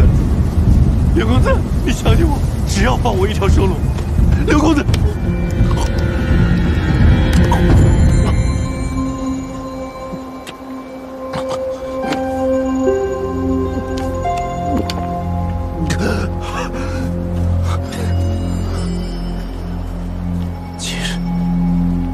接手人，你不是崔林，你绝对不是崔林。我们崔家与接手人有世代的血海深仇，任何一个姓崔的人都绝不可能结交接手人。对，我是柳成风，不是崔林。知道你刚才吃的是什么吗？是接硕巫医精心制作的毒丸。如果你不乖乖的听话，没有及时服下解药，你就会暴血而死。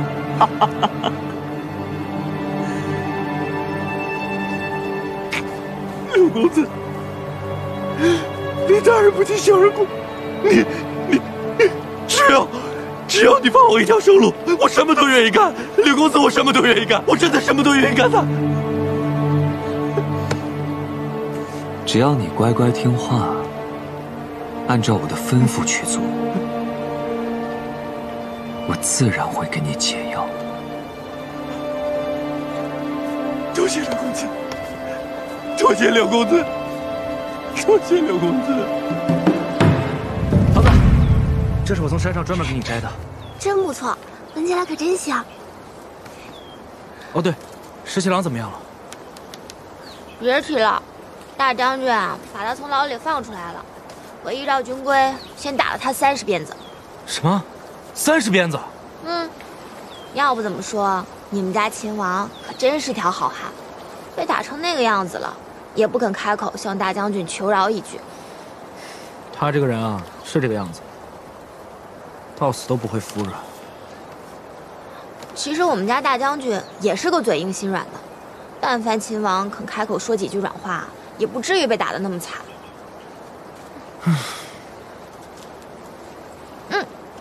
这都是你辛苦摘的，你也吃一个。哦，没事，你喜欢吃就多吃一点，我吃这个就行了。行。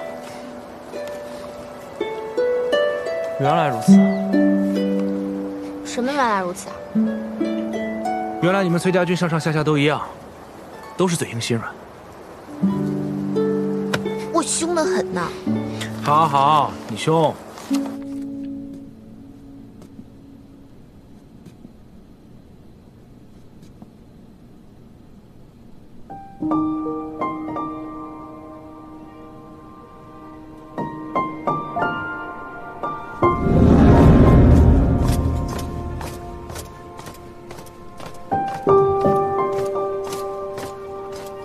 大将军，前方战场已经清扫干净，俘虏刚带回来，正在清点盘查。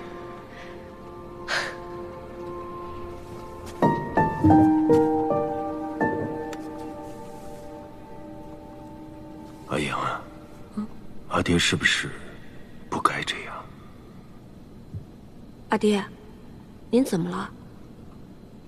你刚出生，我就报给朝廷，说你是个男孩子。长大后，柳成风顶替崔林的名字，成了我的儿子。你一个姑娘家，成天鞍前马后的跟着我在外头打仗，将来真要替你招赘夫婿啊！肯入赘的男子，必然有这样和那样的毛病。别说你，阿爹都看不上。阿爹，您说什么呢？我喜欢打仗，我喜欢这么活着。天下男儿那么多，他们能做的事情，我样样都能做。我干嘛还要嫁人呢？一个姑娘家，总是要嫁人生子的。其实，凤儿也挺好。我看她……阿爹啊，天下那么大，如此辽阔，好多地方我都还没有去过，很多事情我也都想见识见识。如果说嫁人生子是其中一种见识的话，没有他又何妨呢？他不过就是成千上万中的其中一种罢了。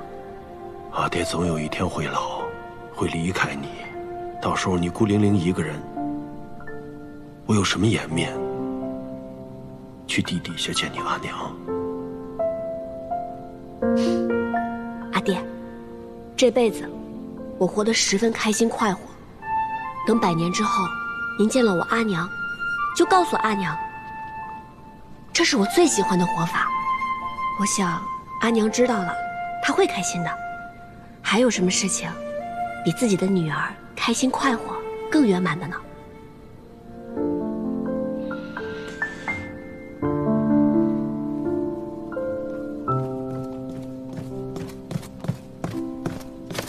大将军，派出去的探子小队发现可疑之人，追踪下去，发现是崔离的踪迹。此事先不要让何校尉知道，点上人马，我亲自去。是，大将军。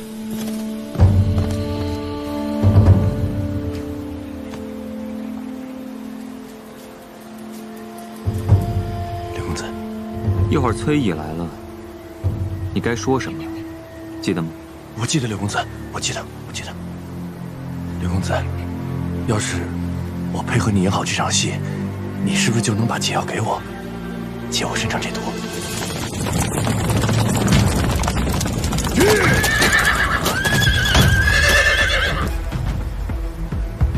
刘公子，您放心，我一定配合演好这场戏，我一定配合，一定配合。报！大将军，四面已经合围，崔离带人逃入了树林之中。给我围严实了，绝不能让他溜走。是。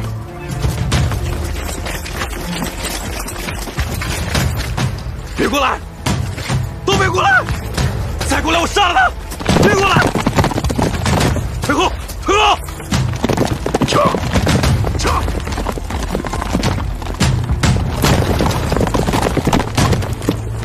伯父，别动！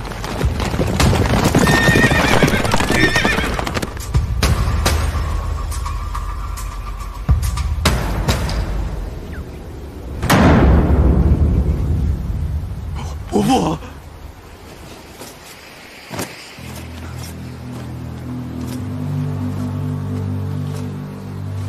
我是被逼的，伯父。放开他！伯父，我是身不由己啊！别过来，伯父！你不要逼我！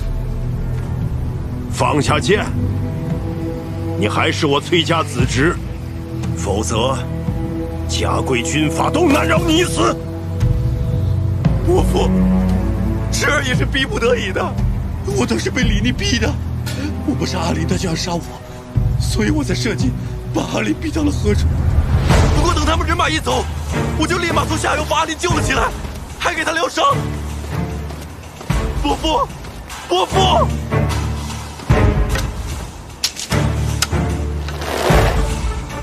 放开他！伯父，你不要逼侄儿！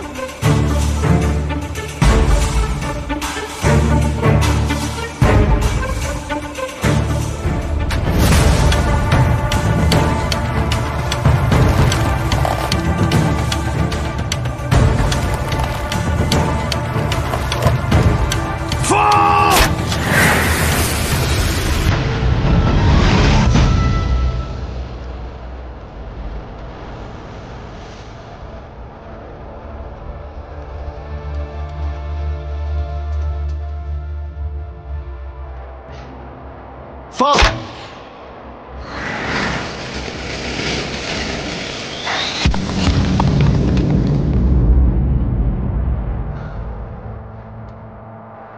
我赢了，我赢了！阿爹，你为什么总是让我练这个呀？因为你是阿爹的女儿啊，皆属凶残。若是有一日挟持了你，阿爹希望张弓搭箭能救下你。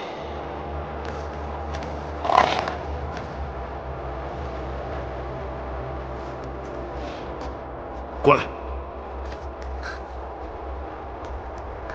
阿爹也让我练吗？那当然了，你也是阿爹的儿子，只要你想练，阿爹就陪你练。谢谢阿爹，谢谢阿爹。谢什么？来，阿爹教你。放！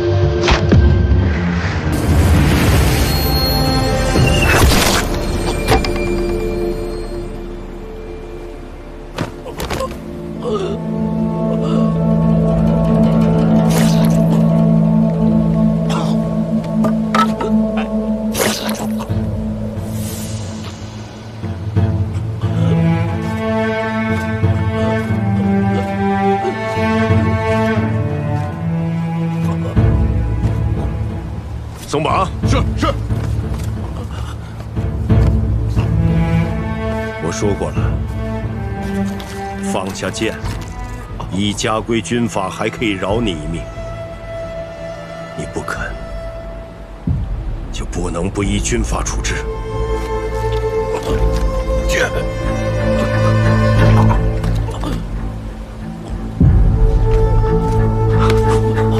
你刚说什么？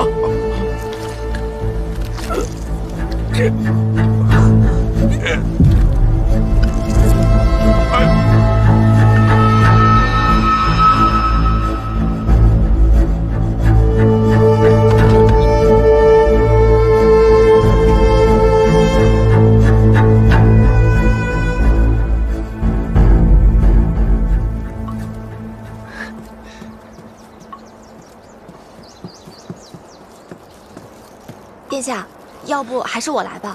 快忙去吧，你放心，我不会让这个汤费力溢出来的。可是他那个哎，桃子，哦，过来过来，不是我，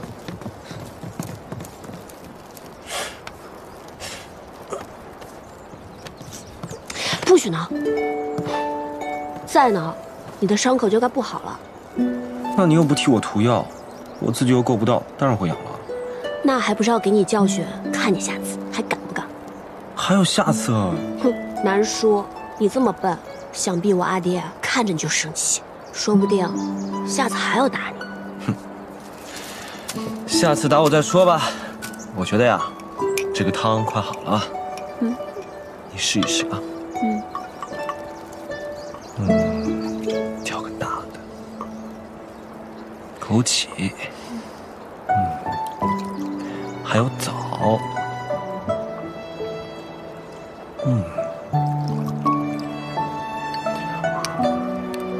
好了，尝一尝。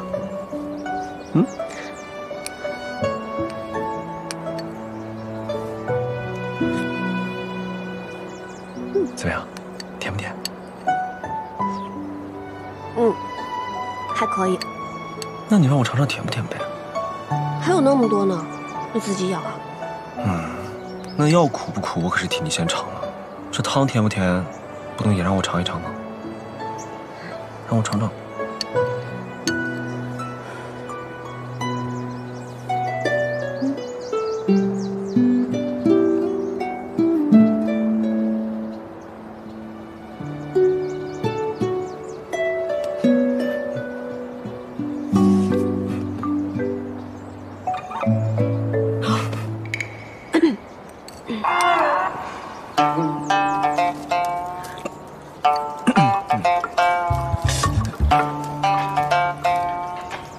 安莹，到房中来。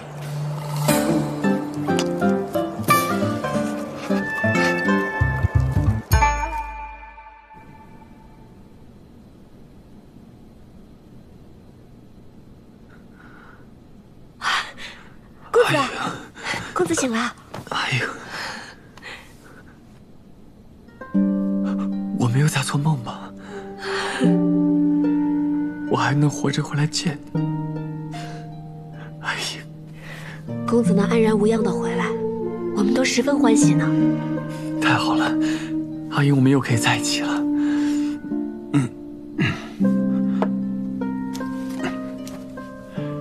阿爹，别起来，你得静养。阿爹，啊，阿寿也被崔离抓走了，不知被崔离关在了何处。知道，他也被救了回来。多谢阿爹。哎，你是阿爹的儿子，为何如此生分了？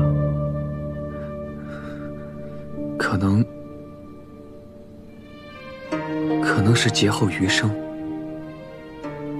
有些恍惚，总以为自己还在做梦吧。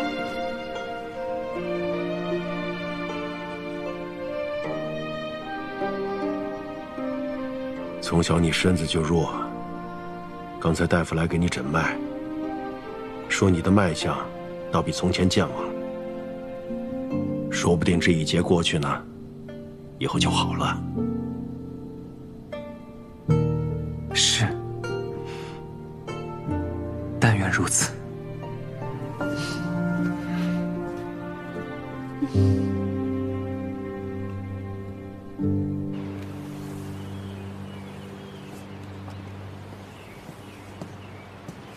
殿下这是要杀人吗？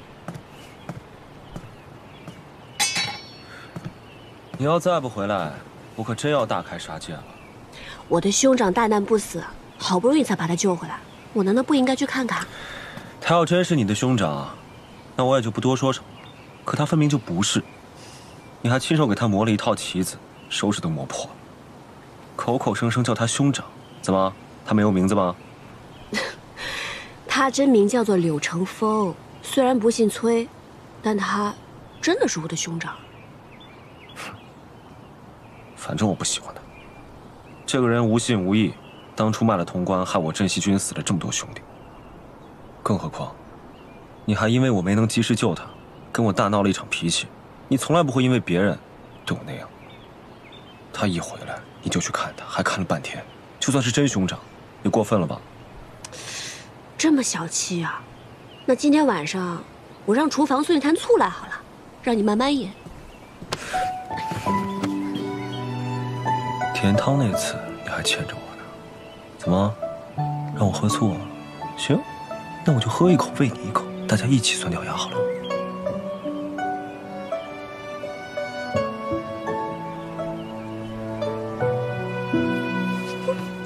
等会儿崔大将军来了就没机会了。